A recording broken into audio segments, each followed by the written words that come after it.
Hello, this is Valfrania, and this is the Flipping Furniture for Profit podcast. Today's episode's a little different from my usual ones. You're about to hear part one of my three-part Flip Forward series.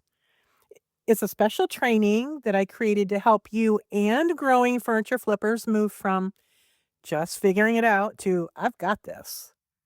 You can listen to this one right here, and if you'd like to watch the next two, they're video-based and waiting for you at valfrania.com/flip forward.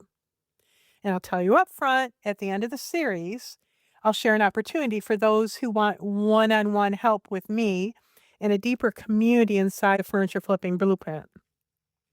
But these trainings can stand fully on their own. I'm sharing this because I remember what it felt like to be in your shoes, scrolling through videos, trying to separate the hype from the real help. So let's kick this off with part one, the opportunity, why furniture flipping still works and how to make it work for you. Enjoy. Let's talk about before you grab that paintbrush. Your flip begins long before the paint. It's an opportunity to create something beautiful, yes. And I'm not just talking about furniture. Hi, welcome to the first video of the Flipping Forward series. This is where we take your ideas, your creativity, that little spark inside you, and turn it into confidence, skill, and beautiful results you can be proud of. In a bit, I'm going to show you exactly what to look for when choosing a project piece so you don't waste money, time, or even get frustrated before you even begin. Been there, done that. There was no Facebook Marketplace back when I started. At least it hadn't taken hold for anyone in business at that point. Things are different now, which means you have better options. But first, let me ask you this. Have you ever seen a piece of furniture and thought, that has potential, but then you stopped because you had no idea where to start? Maybe you asked yourself, do I just start painting? Or what if I ruin it? What if I mess it up? That was me at first. I had this old dresser in my basement with little teddy bears I had stenciled on it that we used in our nursery for many years. I have been stenciling for over 40, maybe 50 years. It was my go-to back then. And every time I walked by, I'd say, someday I'm going to paint over those bears. Well, today I want to talk to you about something that I call the opportunity. It's the opportunity that's waiting for you when you become a skilled furniture flipper. Because when you do, it's not just about paint or tools or supplies. It's about what happens inside of you. Those teddy bears, they were painted over on my very first flip, right outside on my front lawn. Now that dresser sits in my guest room as a reminder of the courage it takes to try something new. I even painted a desk to match. So why do I care about what's going on for you? Why do I create videos like this? I have spent many, many years mentoring new flippers who never believed they could be creative, and then watching them grow into confident artists. It's definitely my passion. I've been a teacher. I'm a mom of 15 and now a furniture flipper and mentor. So to me, this isn't just about furniture. It's about sharing what I know and helping others to grow. It's about helping people rediscover their confidence, their purpose, and even the possibilities. I've been there. I've experienced the desire and the frustration of trying to figure it out all alone. That first flip, that teddy bear dresser, I spray painted it and it took about 30 cans and a lot of patience, but I did it. And now I know how to do it all right, do it better, and certainly less expensively. Maybe you scrolled Marketplace and thought, I could do that. Then the questions come.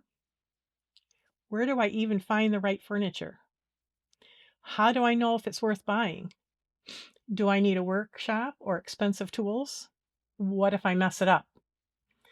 And just like that, the excitement fades. Most people think furniture is just painting. It's not. It's about confidence, It's creativity, it's a lot of work, and we can call it fun. When you learn to do it well, everything changes. You stop second guessing yourself, you start creating pieces you're proud of. You even realize you were capable all along. You just needed someone to show you how to do it the right way. So, what is possible? Furniture flipping is just a great way to enjoy your creativity. It can be emotional. Watching that piece go out the door, it'll give you mixed feelings because it really is a part of you. It can be financial to hold those dollars in your hand as you see that piece walk out that door. It definitely makes up for the sadness of letting it go, trust me. And yes, it can be part of your story, part of your legacy. But before any of that, you need to know how to pick the right pieces. So here's how to avoid the junk and choose wisely. 1. Check the structure. Is it sturdy? Does it wobble? 2. Look at the drawer joints. Dovetail joints are a sign of quality. Other detailed or hand cut joints may mean you're looking at a very old and valuable antique. 3. Open the drawers. Do they fit well? 5. Look for damage you can't fix easily. Water stains or water damage, mold, mildew, mildew smell, bug holes, walk away. Those are projects you don't need. 5. What is it made of? Solid wood? Great. Veneer over solid wood? Still great. Veneer over MDF or particle board?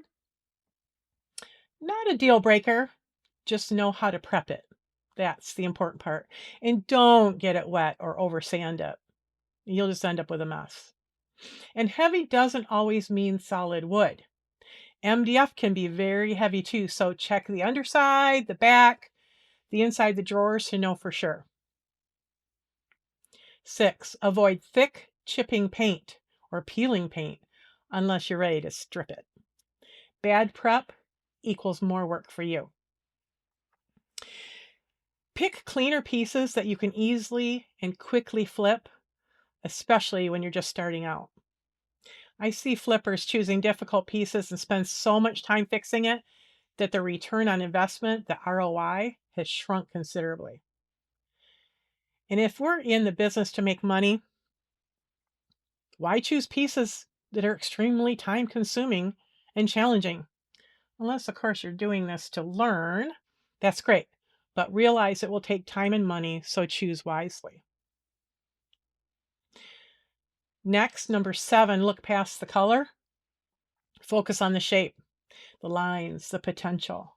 The color may draw us in and have us go look at it, but it's not the color that matters because you're going to change that. So how about I give you a short is it worth it checklist? It'll help you decide if a piece or even this whole journey is right for you. If you say yes to 2 or 3 of these, then maybe this really is your time to step out and try. So first off, you love creating or working with your hands. You enjoy making something beautiful again. You have a few spare hours each week, and you'd love the extra income on your own schedule. This fits into our life. You want to feel proud of what you create. There's nothing like walking into a room and seeing something that you redesigned. Gives you a smile every time. I put together a 1-page PDF so you can download the printable checklist. You can find it below after this video, so just click the button. So what's next? In the next video, we're going to talk about transformation, where you start flipping with skill and confidence and what begins to change inside.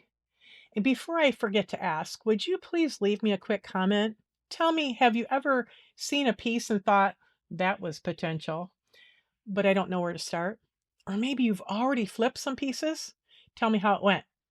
Your story might be exactly what someone else needs to hear. You might inspire them. You might encourage them. I'll see you in the next video where we take the steps from hoping and dreaming doubt to doing.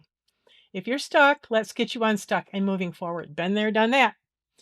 Plus, I map out specific steps of prep before you start painting and or staining. Yes, prep. Did I hear you groan just now? It's super important to do it right, and it's not as hard as you think. So have a great day. See you soon.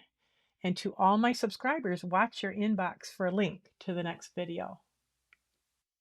I hope this first part sparked something in you. Maybe a little excitement, maybe a little, I can do this.